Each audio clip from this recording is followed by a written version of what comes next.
पूज्य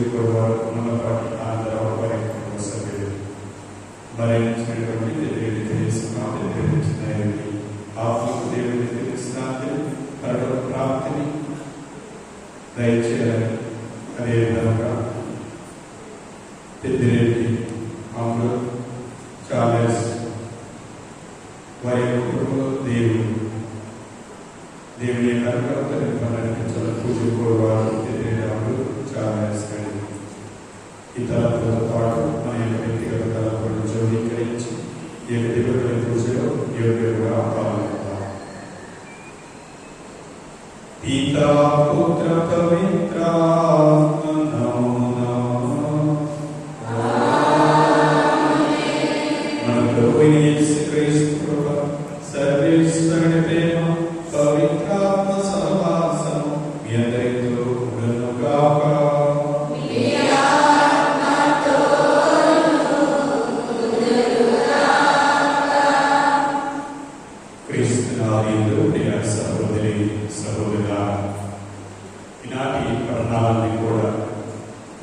దేవుని యొక్క శక్తి, దేవుని యొక్క కృప మీద నమ్మకం కలిగి విధేయతతో జీవించి ప్రతి విశ్వాసి కూడా రక్షించబడదు. దేవుని తిరస్కరించి దేవుని యొక్క మాటలను పెంచేటువంటి వారు దేవుని యొక్క దండకు గురి అవుతారు అని ఉపదేశిస్తున్నారు. ప్రతి విధంగా ఈ యొక్క గడియలు ప్రభు ప్రవేశిస్తున్నా, ప్రభు ఉపదేశిస్తున్న వాక్యానుసారం జీవించడానికి దేవుడి శక్తిని ఇవ్వాలి. ఒకవేళ నా పాపం వల్ల తప్పిద వల్ల పాపం చేసినట్లయితే దేవా పాపని కానీ పాపమని కోరుకోవాలి.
తిరుగుబాటుదారుడు నీ మాట వినకునను తమ నడుమ ఒక ప్రవక్త ఉన్నాడని అయినా గ్రహింతుడు. ఇది ప్రభు వాక్కు. నీ కార్యములు ఎంతో ఆశ్చర్యకరము. నీ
క్రీస్తు శక్తి నా యందు నిలిచిన నిమిత్తము విశేషముగా నా బలహీనత ఎందే నేను గమనించున్నాను.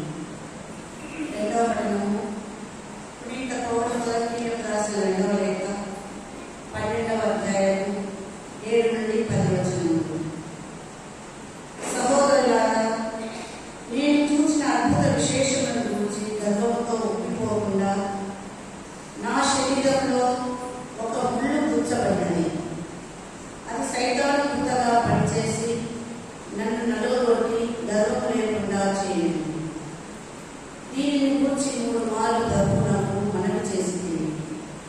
దానిని తొలగింపవలేదని ప్రార్థించింది. అందుకు నా కృప నీకు చాలును, బలహీనత యందు నా శక్తి పరిపూర్ణమవుతున్నది అని ఆయన నాతో చెప్పాడు. కాగా క్రీస్తు శక్తి నా మీద నిలిచి ఉన్న నిమిత్తము విశేషముగా నా బలహీనతల ఎందే నేను గర్వింతును. క్రీస్తు కొరకైన బలహీనతలు, అవమానములు, కష్టములు, హింసలు, బాధలు నాకు తృప్తినే కలిగించును. ఏదైనా నేను ఎప్పుడు బలహీనుడనో అప్పుడే బలవంతుడను. ఇది ప్రభువు వాక్కు. జీవనాలు యేసువే, ప్రేమనాలు క్రీస్తువే, ఆశీర్వాదములు అందుకై అందరి మనసులు పొందగా. జీవనాలు యేసువే, శాంతిగా నీకు జాలు, దర్శనమే బోధించారు.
శిష్యులు ఆయన వెంబడించి విశ్రాంతి దినము ప్రార్థనా మందిరంలో ఆయన బోధింప ఆరంభించాను. ఆయన బోధన నిలుచున్న జనులు ఆశ్చర్యపడేవి. ఈయనకు ఇవన్నీ ఎందుకు లభించినవి? ఈయనకు జ్ఞానం ఎందుకు కలిగినది? ఈయన ఈ అపకార్యములు ఎందుకు చేయించున్నాడు? ఈయన మొదటి కాడా? మరియమ్మ కుమారుడు కాడా? యాకోబు యోసేపు అనువాద సోదరుడు కాదా? ఈయన అక్కచెల్లెలు మన మధ్య ఉన్నారా అని చెప్పుకొనుచు తృణీకరించింది. ప్రవక్త తన పట్టణ బంధువుల మధ్య తన ఇద్దరు తప్ప ఎచ్చటనైనను గౌరవపడను అని యేసు వారికి పలికారు.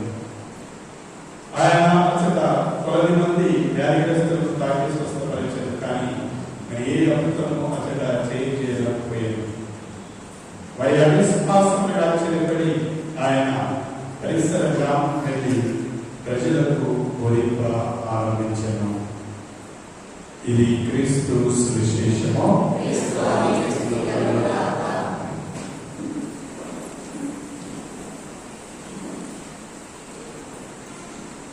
కళ్ళు మూసుకోండి.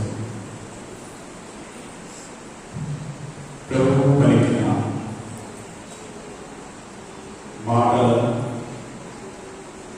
ప్రభు పలికిన వాక్యాన్ని ధ్యానించుకుందాం. వాక్యం ద్వారా దేవుడు మనం ఏమితో మాట్లాడుతున్నాడు, ఏ విధముగా మనం నడిపిస్తున్నాడు. యేసువా వందనం, యేసువా స్తోత్రం, యేసువా ఆరాధన. తండ్రి వందనం, తండ్రి స్తోత్రం, తండ్రి ఆరాధన. హల్లెలూయా, హల్లెలూయా.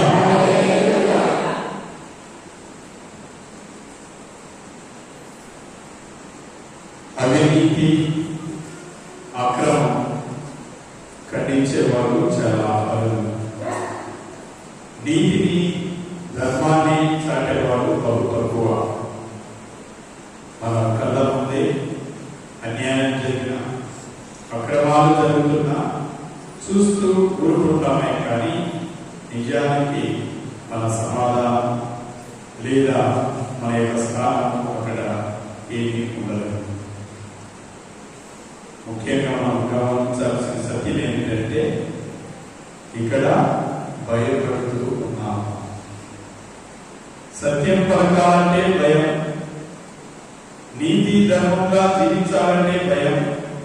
ఎందుకంటే మన సొంత శ్రేయస్సు కానీ, మన జీవితం కానీ, మన కుటుంబం కానీ ప్రథమ స్థానం అవుతుంది. ఒక ఉద్యోగరీత్యా ఉద్యోగం చేస్తున్నప్పుడు ఏదైనా అన్యాయం జరిగితే ఎదిరించాలంటే నా ఉద్యోగం ఎక్కడ పోతుందో, నా యొక్క బతుకులు ఎక్కడ పోతుందో. ఒక వ్యవస్థలో ఎదిరించాలి, లేకపోతే ఈ ధర్మాన్ని నిలబడాలి అంటే వారు నన్ను ఏం చేస్తారో, నా కుటుంబాన్ని ఏం చేస్తారు. ఈనాటి పట్టణాలన్నీ కూడా క్రైస్తవులుగా ఈ లోకంలో మీరు జీవిస్తున్నప్పుడు దేవుడు నిన్ను ఒక ప్రవక్తగా పిలుస్తున్నాడు, ఒక ప్రవక్తగా జీవించమని కోరుతున్నాడు. అవినీతి గాని, అక్రమం గాని ఖండించి నీతి ధర్మం ప్రకారం జీవిస్తూ సత్యాన్ని ప్రకటించమంటున్నాడు. యేసువా వందనం, యేసువా స్తోత్రం, యేసువా ఆరాధన. హల్లెలూయా. మొదటి పట్టణము యెజ్రెయేలు గ్రంథం నుండి తీసుకునబడింది. యెజ్రెయేలు పేరున అర్థము దేవుడు బలపరుచును.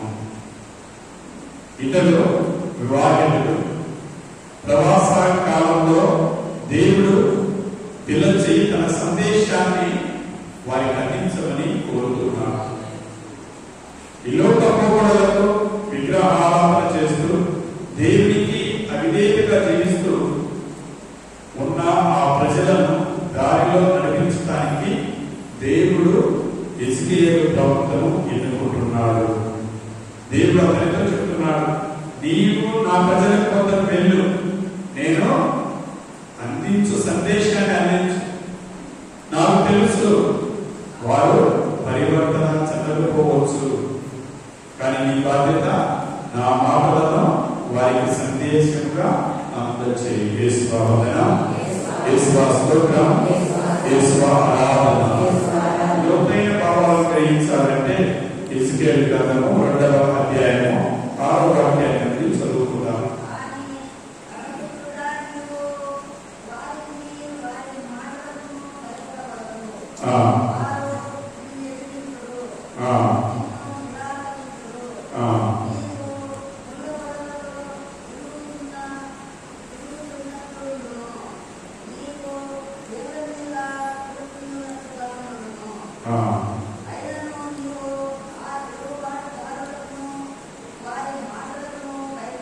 యేసువా వందనం, యేసువా స్తోత్రం, యేసువా ఆరాధన. వారు నిన్ను ఎదిరిస్తారు, నిన్ను నిరాకరిస్తారు, ఈ మాటలను వినరు. తర్వాత ఇంకొక మాట బోధించున్నాను, నిన్ను బెదిరిస్తారు కూడా. ఎలా ఉంటుందంటే అక్కడ నేను జీవిస్తున్నాను, తేళ్ల మీద కూర్చున్నట్టు ఉంటుంది. ఆ తిరుగుబాటు యొక్క నిరాకరణ కానీ లేకపోతే ఆ తిరుగుబాటు బెదిరింపు కానీ ఈ విధంగా ఉంటుంది. వారు నిన్ను వినన్నా, ఒకవేళ విన్నా వినకపోయినా నీవు నా పలుకులను వారికి తెలియచేయి, ఈ విధంగా పలుకు అని ప్రభు ప్రస్తావిస్తున్నాడు. సందేశం ఏంటంటే దేవుని యొక్క శక్తి మహా గొప్పది అని ఇక్కడ ఉచ్చరిస్తున్నాడు. ఆ శక్తిని మనము నమ్ముకోవాలి, ఆ శక్తిలో మనం జీవించాలి. చరిత్ర ఆధారంగా చూస్తే బాబిలోనియా నెబుకద్నెజర్ ఆ యొక్క రాజు ప్రజలను బందీలుగా తీసుకువెళ్ళేటప్పుడు ఆ బందీగా ఉన్నటువంటి వ్యక్తిలో ఒకరు ఈ ప్రవక్త ఎజెకియేలు ప్రవక్త. దాదాపు క్రీస్తు పూర్వం 597 సంవత్సరంలో జీవించినట్టు ఆధారాలు ఉన్నాయి. ఈ ప్రవక్త అక్కడ జీవించిన కాలంలో దాదాపు 572 నుండి 593 ఆ సంవత్సర వ్యవధిలో దేవుడు ఏ విధంగా తాను ఎన్నుకుంటున్నాడు, దేవుని యొక్క పిలుపును అందుకొని ఆ ప్రవక్త ఏ విధంగా దేవుని యొక్క సందేశాన్ని ప్రజలకు వినిపించాలి. ముఖ్యంగా తన తోటి ఆ బందీలుగా వచ్చినటువంటి ఆ ప్రవాసంలో ఉన్నటువంటి ప్రజలకు విన్నవించు, తెలియచేయి అని పలుకుతున్నాడు. నాటి పట్టణంలో మనము దేవుని యొక్క విశ్వసనీయత లేకపోతే నమ్మకపాత్రుడైన దేవుని గురించి ఇక్కడ కీర్తనమవుతుంది. అనుభవిస్తున్నటువంటి శిక్షణ కానీ లేకపోతే అదే విధంగా వారిలో సంపూర్ణమైనటువంటి మార్పు రావాలి, పరివర్తన చెందాలి అని దేవుడు ఆశపడుతున్నాడు. తన కనికరాన్ని వారి మీద చూపిస్తున్నాడు. దేవుడు ఇజ్రాయెల్ ప్రజలతో చేస్తున్నటువంటి ఒప్పందము, ఆ ఒడంబడిక ఎన్నడూ కూడా మరిచిపోలేదు. ప్రభు దేవుడు పలికిన దేవుడు పలికిన మాట, నేను నీ దేవుడు నందును మీరు నా ప్రజలందరూ, ఈ ఒప్పందాన్ని చివరిగా ఉంచుకుంటున్నాను. అందుకే ఆయన విశ్వసనీయుడిగా మనము పేరు గడిస్తున్నాం. పరిశుద్ధ గ్రంథాలలో మనము చూసినట్లయితే దేవుని యొక్క విశ్వసనీయత గురించి చాలా చక్కగా వాక్యాలు చెప్పబడుతున్నాయి. ద్వితీయోపదేశ కాండము 7వ అధ్యాయము 9వ వాక్యాన్ని చదువుకుంటాం.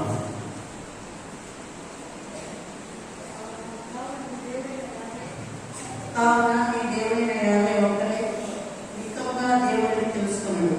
అతడు నమ్మదగిన వాడు. ఆ ప్రభువు తనను ప్రేమించి తన ఆజ్ఞలను పాటించు వారిని దయచేయును. యేసువా వందనం, యేసువా స్తోత్రం, యేసువా ఆరాధన. కావున మీరు దేవుడైన యెహోవా ఒక్కడే నిత్యముగా దేవుడని తెలుసుకోండి. అతడు నమ్మదగిన వాడు. ఆ ప్రభువు తనను ప్రేమించి తన ఆజ్ఞలను పాటిస్తారు ఎవరైతే వారిని కరుణిస్తారు. 1000 తరముల దాకా వారితో తాను చేసుకున్న ఒడంబడికను నిలుపుకుంటాడు. యేసువా వందనం, యేసువా స్తోత్రం, యేసువా ఆరాధన. కాబట్టి క్రీస్తులో ప్రియ సహోదరి సహోదర, మీ దేవుడైన యావే ఒక్కడే నిక్కముగా దేవుడని తెలుసుకో. అతడు నమ్మదగిన వాడు. ఆ ప్రభు ఎవరైతే ప్రేమిస్తారో, తన ఆజ్ఞలను పాటిస్తారో వారిని కనికరిస్తారో, 1000 తరముల దాకా వారితో చేసుకున్న ఆ ఒడంబడికను నిలుపుకుంటారు. కాబట్టి మీరు ఆ దేవుడైన యావేను, ఆయన యొక్క నమ్మదగిన తనమును మీరు గ్రహించండి. కీర్తనకారుడు కూడా చాలా చక్కగా చెప్తాడు, ప్రభువే నీ కృప, ఆ ప్రభు నీ కృప ఏ విధముగా ఉంటుందంటే, ప్రభు నీ కృప ఆకాశం అంటును, నీ నమ్మదగిన ధనము మబ్బులను తాకును. కాబట్టి క్రీస్తునందు ప్రియ సహోదరి సహోదరులారా, పౌలు భక్తుడి లోతైన భావాన్ని దీనిని వివరిస్తూ తిమోతికి రాస్తూ వారికి పలికిన మాట, ఆయనను నమ్మిన వాడైన ఆయన నమ్మదగిన వాడుగా ఉంటాడు. ఆయన ఆత్మ ఇదిగో మనల్ని నడిపిస్తుంది, యథార్థానికి నడిపిస్తుంది. 2వ తిమోతి రాసిన పత్రిక 2వ అధ్యాయము 13వ వాక్యాన్ని చదువుకుందాం. ఆయన నమ్మని వారిపైనను ఆయన నమ్మదగిన వాడుగా ఉండడు. ఆయన ఆత్మద్రోహం నడుచుకోలేదు కదా అని వాక్కులు యథార్థములు. మనము ఆయన నమ్మని వారమైనను ఆయన మాత్రము నమ్మదగిన వాడుగా ఉంటున్నాడు. మనం ఒకవేళ ఆయన తృణీకరించిన, ఆయన నిరాకరించిన, ఆయనను దూరమైన, ఇదిగో ఆయన మాత్రం నమ్మక పాత్రుడుగా ఉంటున్నాడు. ఆయన ఆత్మద్రోహము మరచుకోలేదు. చాలా పర్యాయాలు, చాలా సార్లు మనకి ఇచ్చిన మాట కానీ, ఎవరినైతే నీవు చాలా దగ్గరగా ఉంటావో, ఎవరినైతే నీవు నమ్ముతావు, ఎవరినైతే నీవు పూర్తిగా ఇవ్వాలనుకుంటావు, వారిని మోసం చేస్తారు. వారి వల్ల నీకు కష్టాలు వస్తాయి. శత్రువు వల్ల మాత్రం కాదు. ఏదైనా జరగాలంటే శత్రువు దూరం ఉండి నీతో యుద్ధం చేయలేడు. శత్రువు ఎప్పుడు కూడా నీ పక్కన ఉండే నమ్మిన వాడే, లేకపోతే నీ పక్కన ఉండే నమ్మదగిన వాడుగా నటించేవాడే. చాలా పర్యాలు మనం మోసపోతూ ఉంటాం. మన యొక్క క్రియల్లో ఆ చేతి అనుభవాన్ని గ్రహిస్తూ ఉంటాం. క్రీస్తులో ప్రియ సహోదరి సహోదరుల, అందుకే ఈనాడు మొదటి పట్టణము చాలా క్షుణ్ణంగా వివరిస్తుంది. దేవుడు ఏ విధముగా తన యొక్క ప్రజలతో నిరాకరించాడు, వారి యొక్క బలమిస్తానాన్ని చూశాడు. అయినా కూడా ప్రభు వారితో ఒక ప్రవక్తను బట్టి పలుకుతున్నాడు. మీ మధ్య ఒక ప్రవక్త ఉన్నాడని వారు తెలుసుకుంటారు. ఆలకించినా ఆలకించకపోయినా పర్వాలేదు, నీకు వెళ్ళి నా సందేశాన్ని వారికి బోధించు. ఏమిటి? వారు చేస్తున్న క్రియలను, వారి యొక్క ఆలోచనలు నా ఆలోచనలు కాదు, వారి యొక్క ప్రణాళికలు నా ప్రణాళికలు వంటివి కాదు. కాబట్టి ఈ విధంగా నా సందేశాన్ని నీవు వారికి వినిపించు. కొన్ని పర్యాయాలు తిరుగుబాటుతనంతో ఉంటారు, వినరు. అయినా కూడా నీవు ఇదిగో నా సందేశాన్ని వారికి బోధించు అంటున్నాడు. యేసు వందనం, యేసు స్తోత్రం, యేసు ఆరాధన. 2వ పట్టణంలో మనం గ్రహించినట్లయితే చాలా చక్కగా పౌలు భక్తుడు తన యొక్క జీవితంలో జరిగిన యథార్థ సంఘటనలతో పోలుస్తూ ఏ విధంగా తాను ఒక క్రైస్తవుడిగా, ఒక విశ్వాసిగా దేవుని యొక్క కృపలో పెరిగాడు, బలహీనతని యందు దేవుడు పరిపూర్ణంగా తన శక్తితో అతను నడిపించాడో వివరణ చేస్తున్నాడు. 2వ కొరింథీయులకు రాసిన పత్రిక 12వ అధ్యాయము 7వ వాక్యాన్ని చదువుతున్నాడు. విశేషణను గురించి గర్వంతో ఒప్పిపోకుండా నా శరీరంలో ఒక ముళ్ళు దుచ్చబడినది, అది సైతాను దూతగా పనిచేసి నన్ను నలగొట్టి గర్వం లేకుండా చేయను. దీనిని గురించి 3 మార్లు ప్రభువునకు మనవి చేసింది, దాన్ని తొలగింపబడేదని ప్రార్థించింది. అందుకు నా కృప నీకు చాలు, బలహీనత యందు నా శక్తి పరిపూర్ణమవుతున్నది అని ఆయన నాతో చెప్పాడు. యేసు ఆరాధన. హల్లెలూయా. స్వయంగా పౌలు భక్తుడే విన్నవిస్తున్నాడు. ఏమిటంటే, ఇదిగో నేను చూసిన అద్భుతమైన విశేషమైన దేవుని యొక్క క్రియలను, దేవుని యొక్క అద్భుతాలను గాంచినప్పుడు ఉబ్బిపోకుండా నా శరీరంలో ఒక ముళ్ళు ఉంచబడి ఉన్నది. అది సైతాను దూతగా పనిచేయించున్నది, నన్ను నలగొట్టుతున్నది, నాకు గర్వం లేకుండా చేస్తుంది. యేసు ఆరాధన, యేసు స్తోత్రం, యేసు ఆరాధన. హల్లెలూయా, హల్లెలూయా. నేను దేవునికి వినవించుకున్నా. ఏమిటది? ఈ ముళ్ళను నా నుండి తొలగించు అని ప్రార్థన చేశాను. నేను ప్రార్థించినప్పుడల్లా, నేను వేడుకున్నప్పుడల్లా ప్రభువు పలికే మాట, నా కృప నీకు చాలు, బలహీనత యందు నా శక్తి పరిపూర్ణమవుతున్నది అని నాతో క్రీస్తు చెప్తున్నాను. ఎందుకంటే పౌలు భక్తుడు బలహీనతలను, అవమానాలను, కష్టాలను, హింసలను, బాధలను ఇవన్నీ పొందాడు అని చివరిలో పలికిన మాట. ఇవేమి నాకు తృప్తిని ఇవ్వట్లేదు, ఇవన్నీ చూశాను, అన్ని అనుభవించాను. వీటన్నింటి నుండి నేను నేర్చుకున్నది ఏమిటంటే, నేను ఎప్పుడు బలహీనుడనో అప్పుడే బలవంతుడను. యేసు ఆరాధన, యేసు స్తోత్రం, యేసు ఆరాధన. హల్లెలూయా, హల్లెలూయా. కాబట్టి పౌలు భక్తుడు చెప్పిన మాట చూడండి. ఈ బలహీనత, ఈ ముందైతే ఏముందో, ఇది శోధన కలిగించినటువంటిది, శారీరకంగానూ లోకముతో కూడుకున్నటువంటిది. దేవుని యొక్క శక్తితో నేను పరిపూర్ణమైనప్పుడు, పరిపూర్ణంగా నా జీవితంలో అనేకమైన ఈ యొక్క కష్టాలు కానీ, లేకపోతే బాధలు కానీ నేను అనుభవించిన ఇవన్నీ కూడా పరిపూర్ణము కావుతున్నాయి. అందుకే ప్రభు అంటున్నాడు, శారీరక లోపం కావచ్చు, లేకపోతే శోధనలు కావచ్చు, ఆటంకాలు కావచ్చు, కానీ కావాల్సింది దేవుని యొక్క కృప. దేవుని యొక్క కృప నాతో ఉంటే, దేవుని యొక్క కృప నన్ను నడిపిస్తే, దేవుని యొక్క కృప నా జీవితం ఉంటుంటే నేను బలవంతుడు అవుతాను. అందుకే ఈ పాట ఎన్నిసార్లు పాడినా కూడా కొత్తగానే ఉంటుంది.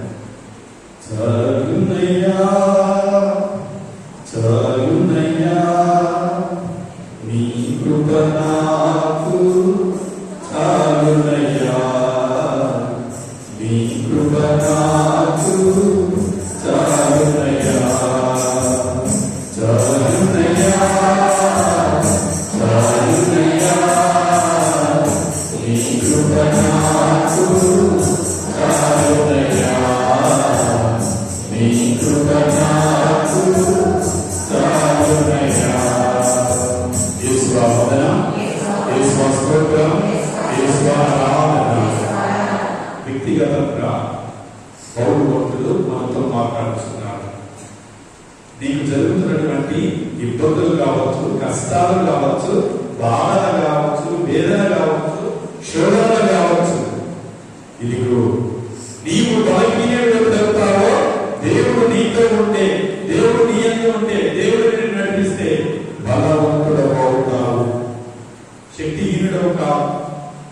ఎందుకంటే నీ బలహీనతలో, నీ కష్టాల్లో, నీకు పొందే అవమానాల్లో, లేకపోతే ఆ బాధల్లో, హింసలో నీవు దేవుడి వైపు ఉన్నట్లయితే ప్రభు అంటున్నాడు, నా కృప నీకు చాలు. నీ బలహీనత ఎందు, లేకపోతే నీ హింసలందు, నీ కష్టాలందు, నీవు పడుతున్న వేదన ఎందు నా శక్తి పరిపూర్ణ, ఆ బలహీనత ఎందు నా శక్తి పరిపూర్ణం చేస్తుంది. నీవు బలవంతుడవు అవుతావు.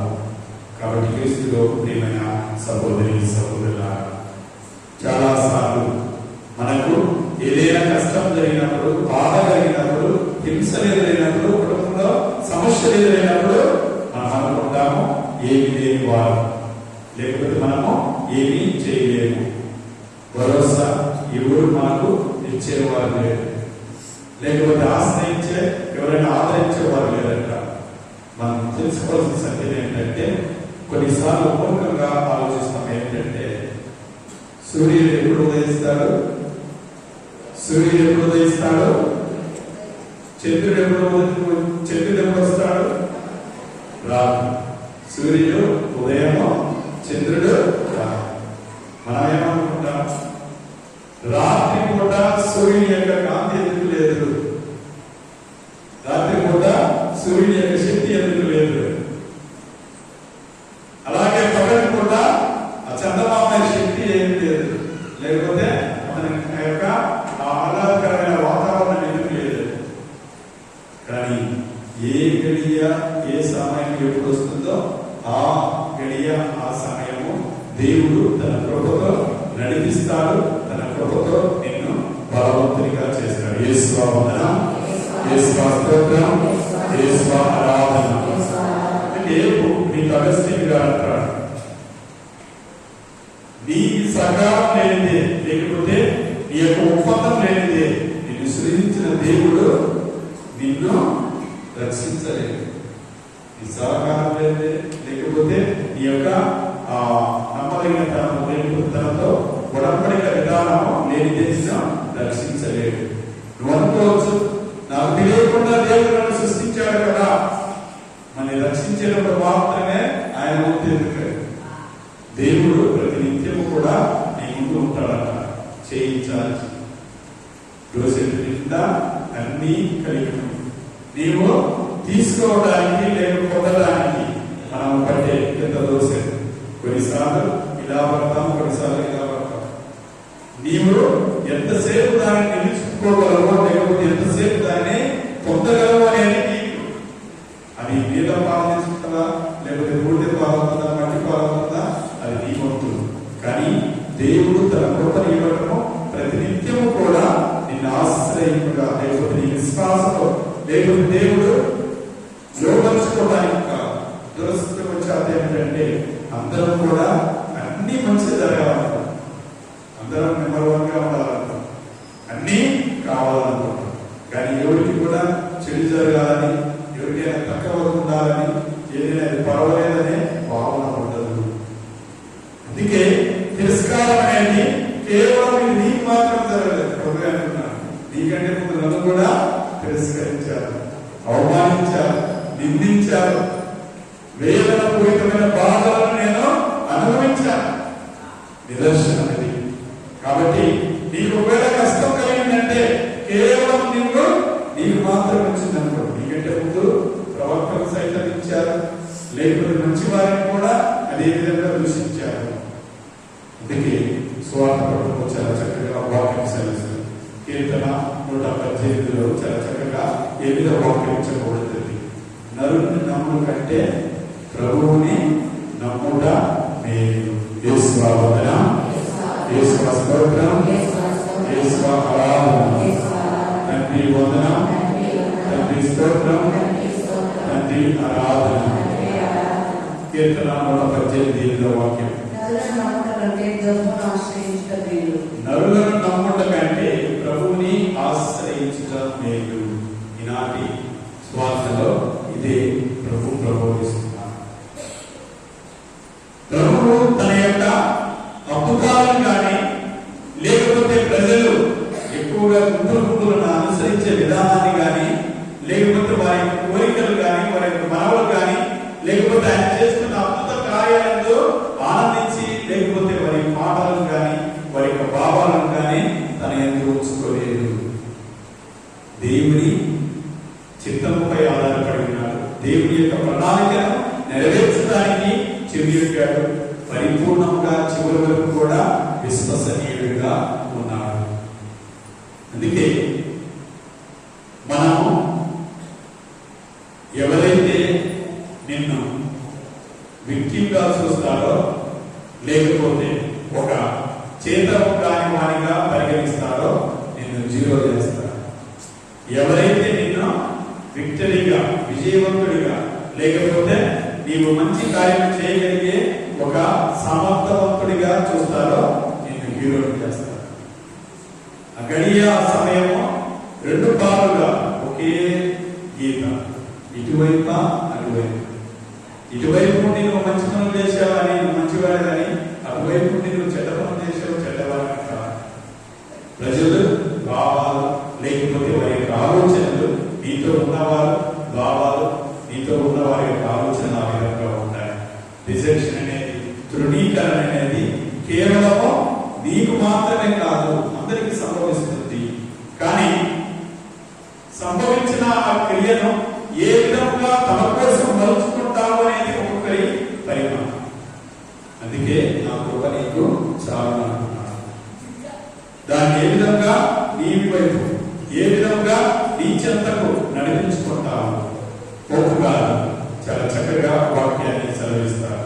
క్రీస్తు స్పిరితాసులో నంబర్ 64, భయపడకు, నీ కన్నులు ఆకాశం వైపు వెళ్ళి లేకపోతే ఆకాశం వైపు చూస్తూ దేవుని యందు భారం వేయి. ఆయన నిన్ను ప్రేమిస్తాడు, ఆయన నిన్ను విముక్తి చేస్తాడు. భయపడకు, ఆత్మ నిన్ను నడిపిస్తుంది, ఆత్మపై భారం వేయి. ఎందుకంటే దేవుడు తన కృపతో నిన్ను సరిపిస్తాడు, సమర్థవంతుడి బలవంతుడిగా చేస్తాడు. ప్రజలు యేసు యొక్క బోధన విన్నారు, అద్భుతాల కార్యాలు చూశారు.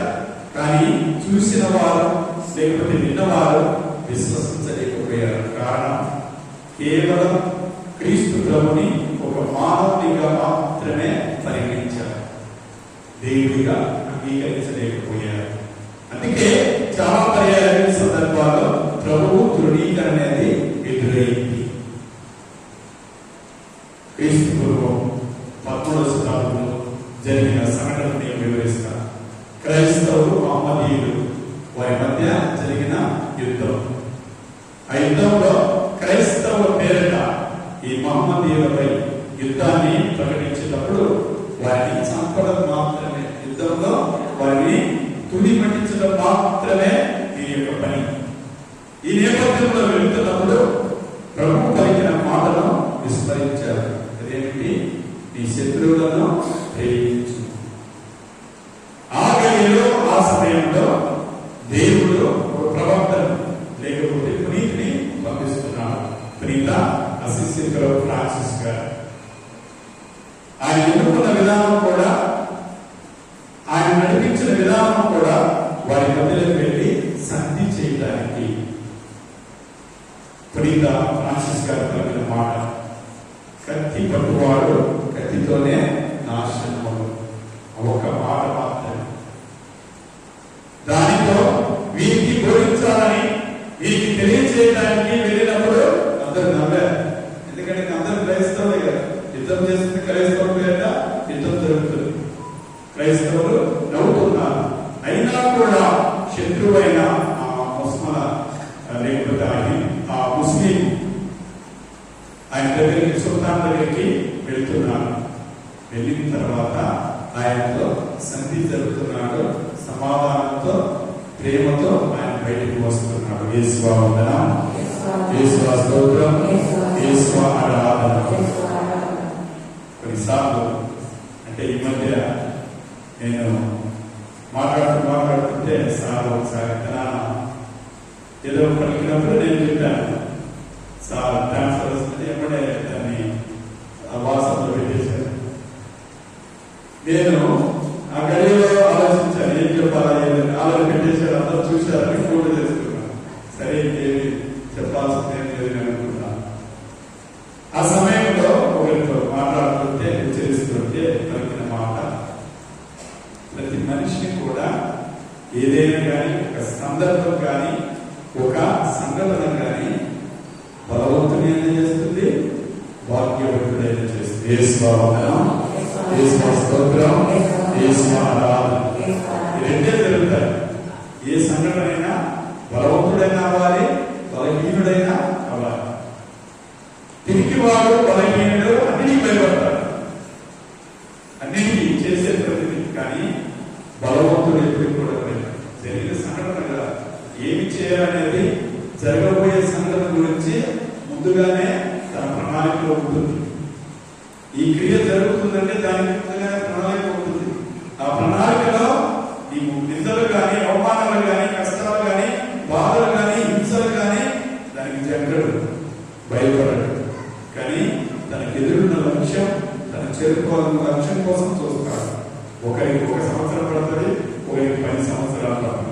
యేసు వందనం, యేసు స్తోత్రం, యేసు ఆరాధన.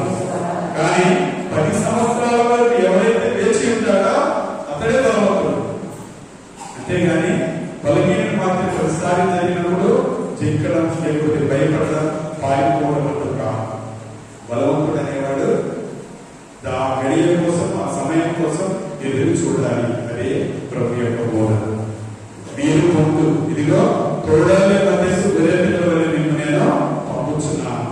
అక్కడ ప్రజలు తిరస్కరిస్తారు అని ముందుగానే హెచ్చరిస్తున్నాడు. ఈ లోకానికి మేము పంపుచున్నాను, మీరు ముందుగా తెలుసుకోండి. మీకంటే ముందు లోకం నన్ను ద్వేషించినదని, లోకం నన్ను హింసించిందని. కాబట్టి మీరు అందులో నేను పంపుతున్నాను. ఎప్పుడు కూడా శ్రమలకు కానీ హింసలకు కానీ సిద్ధపాటుగా ఉండండి.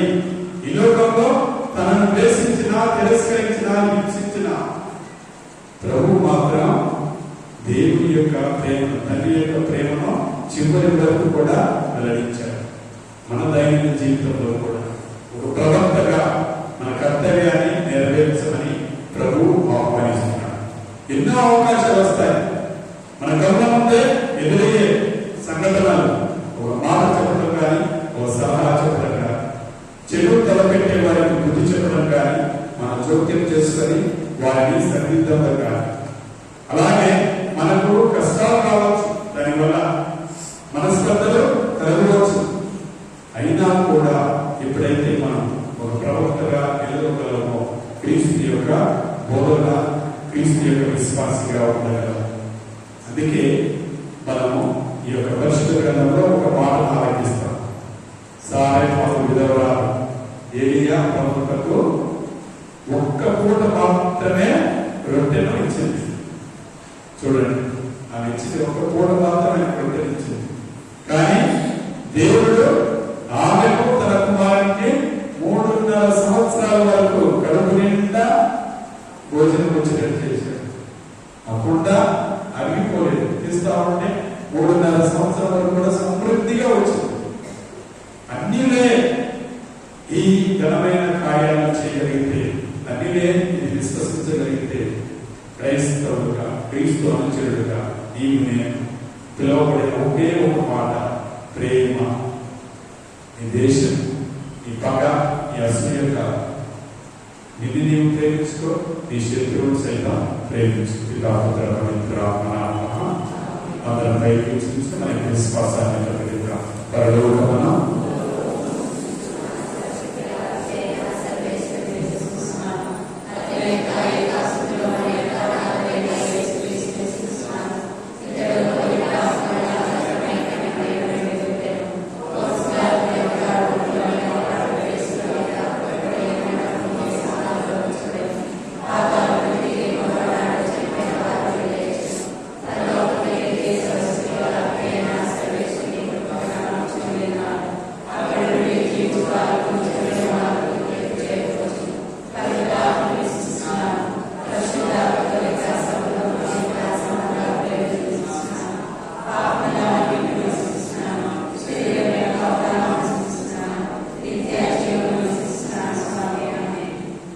సహోదరుడా, మన శ్రీశ కొరకు, మన దేశం కొరకు, మన తలపు కొరకు ప్రార్థన చేద్దాం. తెలుసుకున్న పాలిస్తున్నటువంటి మన ఫ్రాన్సిస్ జనులు ఆత్మతోనూ శక్తితోనూ అభిషేకించబడి పాలనాధికారంలో పీఠాధిపతులు, గురువులు, దైవాధిపతులు, ఉపదేశకులు, కన్యాస్త్రీ పరిపూర్ణంగా దేవుని యందు నడిపించబడి ముఖ్యంగా వారు ఎదుర్కొన్నటువంటి సవాలు అధిగమించి ప్రవక్తగా ధర్మం అనుసరించి ప్రభు సాన్నిధ్యంలో ప్రతిఫలించేలాగా దేవుడు దీవించమని మా ప్రార్థన.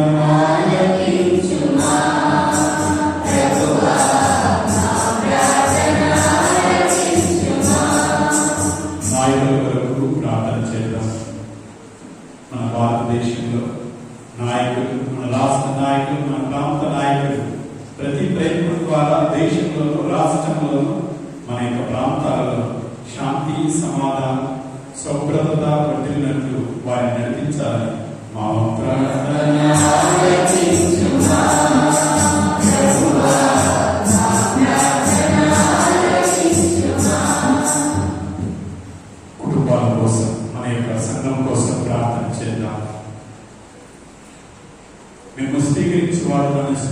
వాడు ప్రభు బోధిస్తున్నారు. పరిశుద్ధ వాక్యానుసారం ఎల్లప్పుడూ ప్రభు యొక్క శిష్యులుగా ఉంటూ హృదయంతో స్వీకరించి వారి తగిన విధముగా ఆ బోధన వాక్ అనుసరించడంలో మనం నీతిమంతమైన బహుమానం పొందే వాక్యాన్ని ప్రసాదించమని మా ప్రార్థన.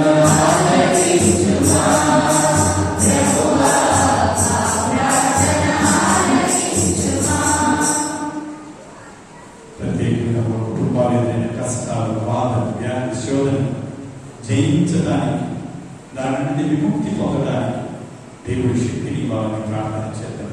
ఎన్నో కుటుంబాలు ఎంతో వేదనతో, బాధలతో కూర్చున్నారు. వ్యాధితో, దీర్ఘకాలమైన వ్యాధి ఎందు వారి సఫలమవుతున్నారు. ఆర్థికపరమైన ఇబ్బందుల వల్ల వారు అనిత్యము పోరాడుతున్నారు. కష్టాన్ని, వారి బాధను, వారి కన్నీరును తోచాలి. ప్రభు పౌరుతో పలికిన విధంగా, ఇదిగో నా కృప నీకు చాలు. దేవుని కృప మన మీద ఉండాలి. దేవుని కృప మన కుటుంబాల మీద ఉండాలి. దేవుని కృప మన బిడ్డల మీద ఉండాలి. మనం నడిపించాలి. మా ప్రార్థన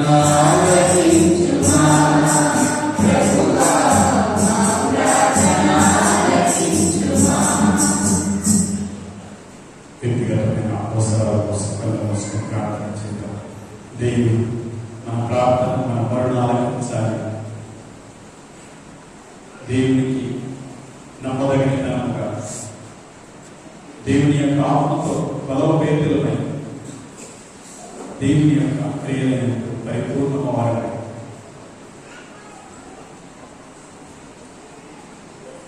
హింసలను, అవమానాలను, కష్టాలను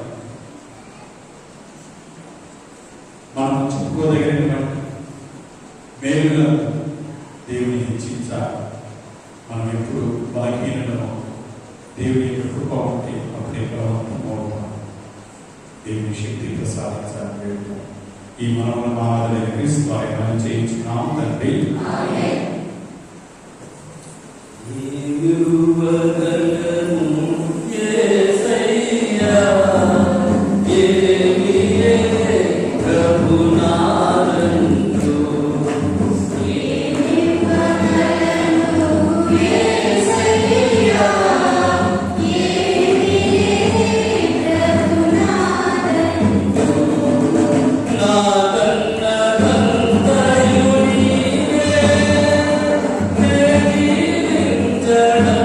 నీ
మాకు దయచేయండి.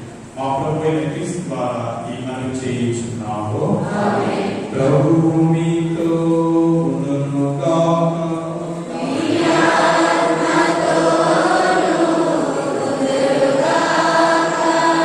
మీ మనస్సులను ఉన్నతముగా విప్పండి.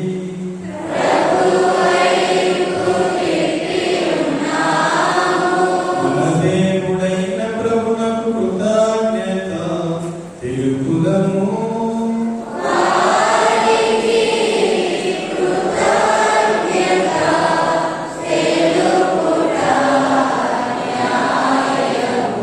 ప్రభువైన దేవా, పావన పిత, సర్వశక్తి గల నిత్య సర్వేశ్వర, మేము ఎల్లప్పుడూ ఎచ్చోట మేము మీకు కృతజ్ఞత వందనము చెల్లించుట యుక్తము, న్యాయము, రక్షణదాయకము. నీ కుమారుడైన క్రీస్తు అవిధేయుడైన మాపై కనికరము తాను తగ్గించుకొని కన్యమయమైన ఉద్భవించదగించారు. శిలువ మీద వేదన ఉంది, నిత్య మరణాన్ని మాకు గావించారు. మరణించిన వారికి పునరుత్థానం శాశ్వత వాక్యం వస్తుంది. కావాలి దూతల సమేతంగా మేము మీ స్తుతిగానం చేయట ఎట్లనగా,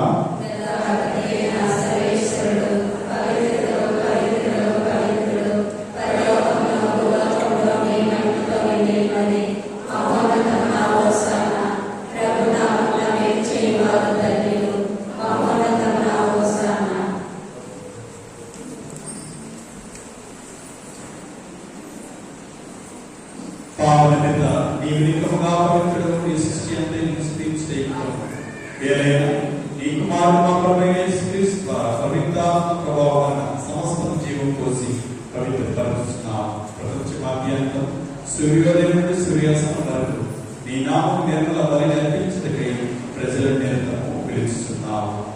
కావున ఏలినవాడా, ఈ కాలం నీ సముఖమునకు తెచ్చి ఉన్నాము. పవిత్రాత్మ ద్వారా దీనిని పవిత్రపరచు ప్రతిమాను కొనుచున్నాము. ఈ విధమున ఇవి మానవుడు క్రీస్తు శరీర రక్తములు బలుగా వారి ఆజ్ఞ ప్రకారమే ఈ కృతజ్ఞతార్చన నెరవేర్చుచున్నాము. వారు అప్పగింపబడనున్న రాత్రి అప్పమునందుకొని మీకు కృతజ్ఞతావందనములు చెప్పి రుంచి శిష్యులకిచ్చుచూ ఇట్లనిది, మీరందరూ దీనిని తీసుకొని భుజింపుడు. ఏలయనా ఇది మీ కొరకు అప్పగింపబడనున్న నా శరీరము.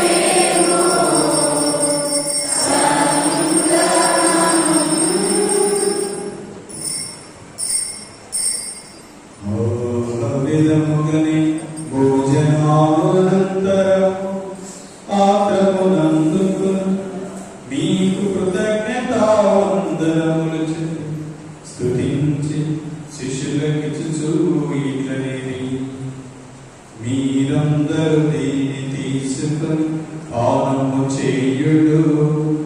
ఏలయనా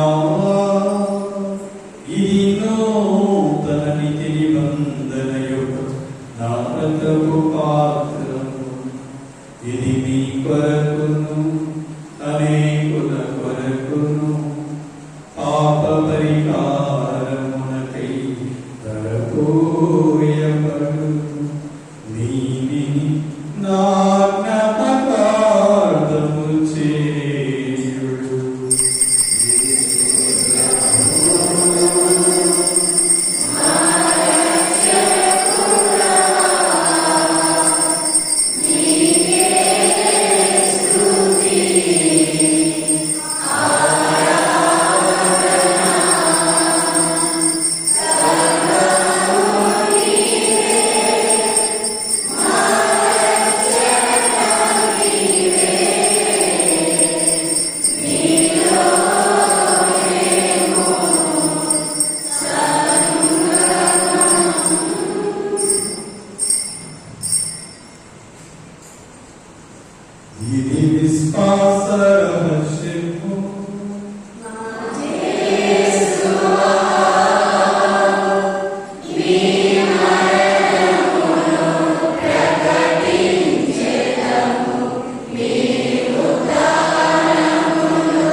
ఆయన వచ్చిన ఆయన శ్రమలను అద్భుతమైన ఉత్తాన మోక్షాలను స్మరించు.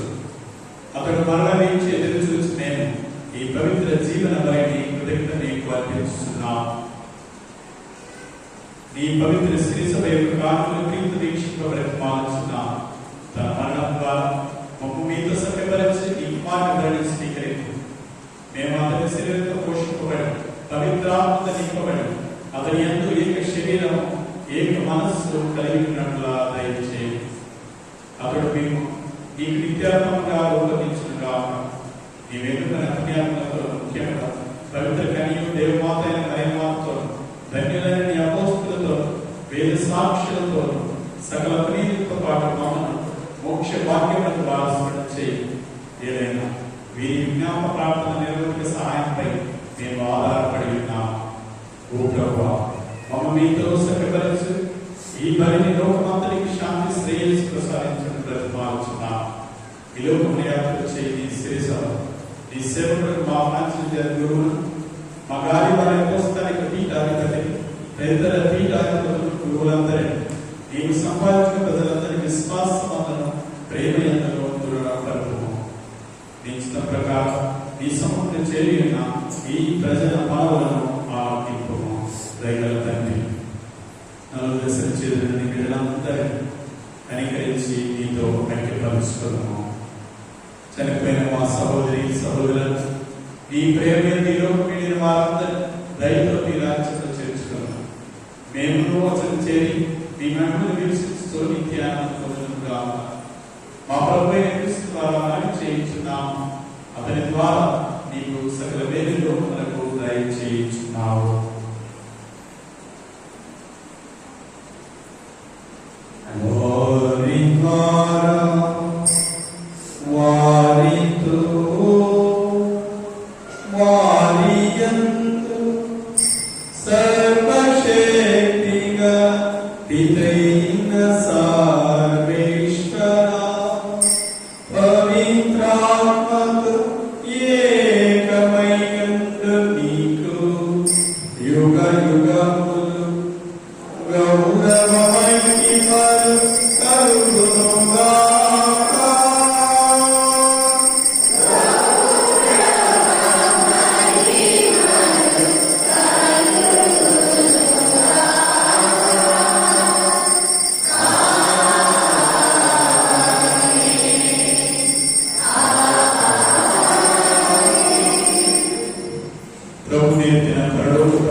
Cristo,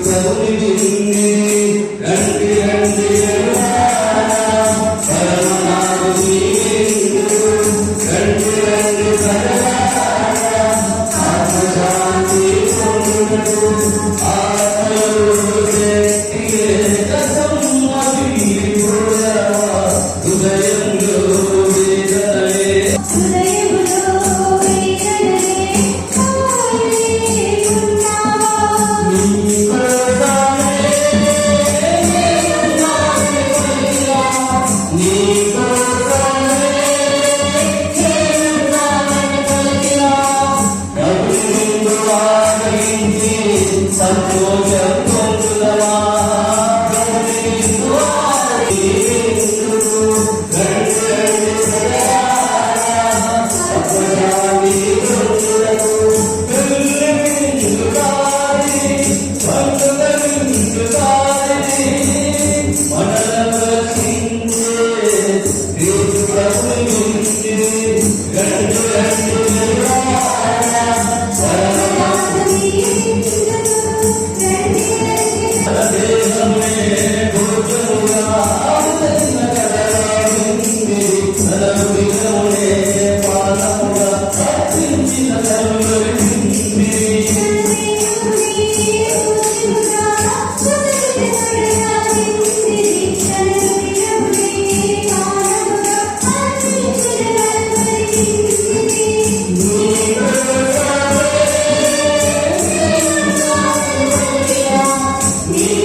Thank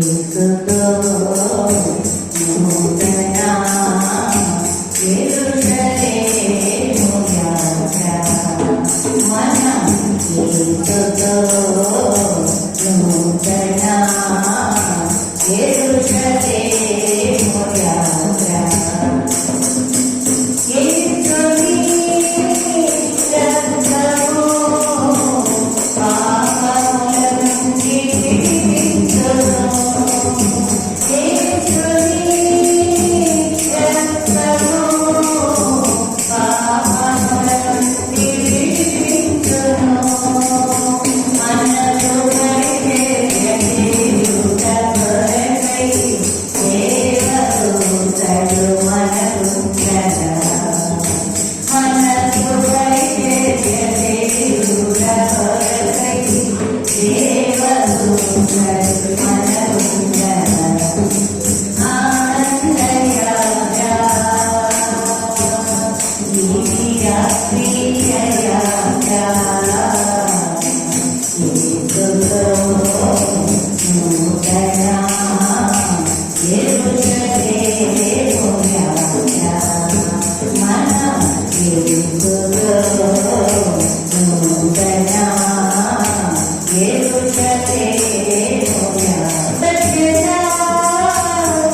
ప్రతాప్ స్వామి ఉన్నప్పుడు ఇక్కడ దాన్ని మేము కొని దాన్ని డెవలప్ చేసేదానికి ఎన్నో విధాల కష్టపడి ప్రతి ఒక్కరూ మన మన విచారణలో క్రైస్తవులు ప్రతి ఒక్కరూ సహాయం చేశారు.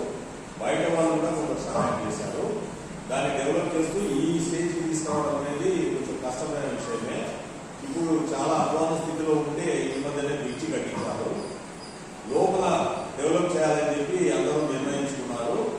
దానికి గాను మీ వంతు సహాయం చేయమని అక్కడ సమాధులు ఉన్న వారి వారసులు అంటే కొడుకులు కానీ మిగతా ఎవరైనా కుటుంబంలోని వ్యక్తులు కానీ బయట ఒక బుక్ పెట్టాము. అందులో సమాధిలో ఉన్న వారి పేరు, వారి వారసులు, ఫోన్ నంబర్ రాయండి.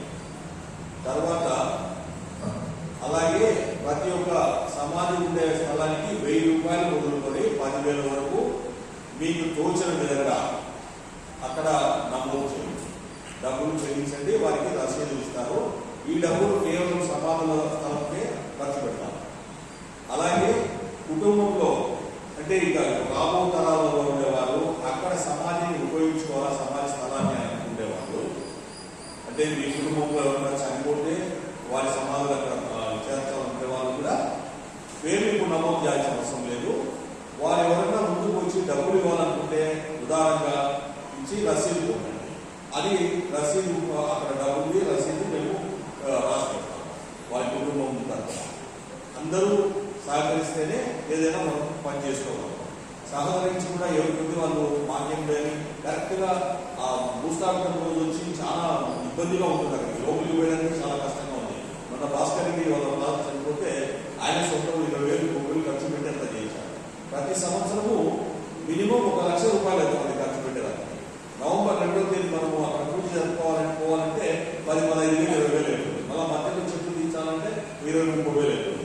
అది గమనించి మీ వంతు సహాయం మీరు చేయండి. చేతనైన సహాయం ఇంతని మేము చెప్పము. మీకు ఎంత తోస్తే ఎంత స్తోమం ఉంటే అంతే. అది మా విన్నపము. మీటింగ్లో వీలైతే అందరూ పాల్గొనండి. Thank you.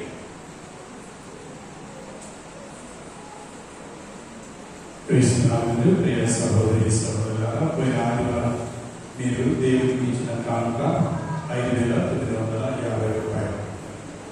ముఖ్యంగా ఈ యొక్క వారం మంగళవారం కానీ శుక్రవారం కానీ శనివారం కానీ ఎక్కువ శాతం నేను ఉండకపోవచ్చు. కాబట్టి మంగళవారం పూజ, తర్వాత శనివారం పూజ ఉండదు, శుక్రవారం పూజ మాత్రమే ఉంటుంది, ఆదివారం పూజ. ఎందుకంటే ఎక్కువ శాతము ఈ ట్రాన్స్ఫర్స్ విషయంలో పాలూరు, దూరు, కాశీపేట, పులివెందుల ఇంకా కొన్ని ప్రాంతాలు ఈ పరిధిలో ఉన్నవి వారికి ట్రాన్స్ఫర్ ఉన్నాయి. కాబట్టి వారి ట్రాన్స్ఫర్ విషయంలో వారికి వెళ్ళి అప్పగించడం, తర్వాత వచ్చే వారిని ఆహ్వానించడం జరుగుతుంది. కాబట్టి ఈ వారం అంతా అందుబాటులో ఉండకపోవచ్చు, గమనించాలని కోరుచున్నాను. అలాగే ముఖ్యంగా ఈ యొక్క గడియలు ఎవరికైనా ఏదైనా అవసరం ఉంటే ఫోన్ ద్వారా కాంటాక్ట్ చేయండి. అందుబాటులో ఉండడంలో ఏదైనా అత్యవసరమైన విషయాలు ఇదివరకే మీకు తెలియజేశాను, మరి ఒకసారి తెలియజేస్తున్నాను. రిజిస్టర్ ఎంట్రన్స్ తర్వాత నేను ముందే ఆ రోజు చెప్తాను, తర్వాత మళ్ళీ చెప్తున్నాను. ట్రాన్స్ఫర్ అయిపోతున్నాను కాబట్టి మళ్ళీ చెప్తున్నాను. మీ రిజిస్ట్రేషన్లో బ్యాప్టిజం, జ్ఞానస్నానం కానీ, కన్ఫర్మేషన్ భద్రమైన ప్రకటన కానీ, మ్యారేజ్ వివాహం కానీ, అలాగే డెత్ ఈ మధ్య నేను వచ్చినప్పటి నుంచి ఇప్పటి వరకు చనిపోయిన మీ వారి పేరు కానీ నమోదు చేయించుకున్నారు లేదా ఒకసారి చెక్ చేసుకోండి. కరెక్షన్ ఏదైనా ఉంటే కరెక్షన్ కూడా చూసుకోండి. ఎందుకంటే నేను వెళ్ళిన తర్వాత మీరు అపోహలు లేకపోతే మేము అనుకున్నాము, మేము చెప్పాము అనే మాట ఉండదు. మరి ఒకసారి చెప్తున్నాను, జ్ఞానస్నానం కానీ, భద్రమైన దైవం కానీ, జ్ఞాన వివాహం కానీ, అలాగే చనిపోయిన వారు మీరు ఆ తేదీలు తర్వాత అవి నమోదు చేయబడ్డాయి. అవి ఒకసారి చెక్ చేసుకోండి. రిజిస్ట్రేషన్ మరి ఒకసారి చూడగలరు. రిజిస్ట్రేషన్లో ఎంటర్ అయినా లేవా, అలాగే మీకు ఉన్నాయా లేవని మరి ఒకసారి చెక్ చేసుకోగలరు. మొదటిది. రెండవది, ఇప్పటి వరకు ఒకవేళ గడియ నుండి కొత్త వాళ్ళు వచ్చేంత వరకు ఓపిక పడ్డాను. ఎందుకంటే ఇప్పుడే తర్వాత నుంచి నేను అనుమతి చేయలేను. ఇప్పటి వరకు నా అనుమతి, ఇప్పుడు తర్వాత నుంచి నా అనుమతి లేదు. కాబట్టి ఏదైనా చేయాలనుకుంటే, ఏదైనా సంఘం కానీ ఏదైనా కార్యాలు కానీ వచ్చే గురువు అనుమతి ఉంది, మీరు కార్యాలైనా ఏమైనా చేయగలరు. ఎందుకంటే ఇప్పటి వరకు ఏ కార్యాలైనా మీకు ఏ అవసరం ఉన్నా నేను తీర్చగలను. తర్వాత వచ్చే గురువు ఏదైనా మీరు చేయాలనుకున్నాను గురువుతో సంప్రదించి మీ యొక్క క్రియలు ఏదైనా కానీ కొనసాగించగలరు. చివరి ప్రార్థనకై నిలిచి నిలుచున్నాను.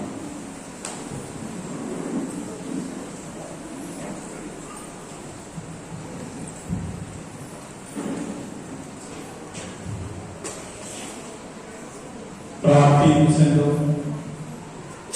ఓ ప్రభువా, నీ మహాప్రసాదించిన గొప్ప వరముతో నింపబడిన మేము దీనత నిన్ను ప్రార్థిస్తున్నాము. నీ కరుణను బట్టి నీ నుండి రక్షణ బహుమతి పొందగలుగా. నీకు కృతజ్ఞమై నిరవధికంగా నేను స్తుతించుగా మా ప్రభు క్రీస్తు ద్వారా ఈ మనవి చేయించున్నాము. ఇప్పుడు ఈ గడియ గురువు వచ్చేది నేను వెళ్ళేది ఈ వారం తర్వాత చెప్తాను. ఎందుకంటే ఈ వారం ట్రాన్స్ఫర్స్ వాళ్ళు జరిగేవి ఉన్నాయి. తర్వాత మీకు తెలియజేయగలరు. సమాధానంతో వెళ్ళి క్రీస్తు ప్రభు సేవలో జీవించండి.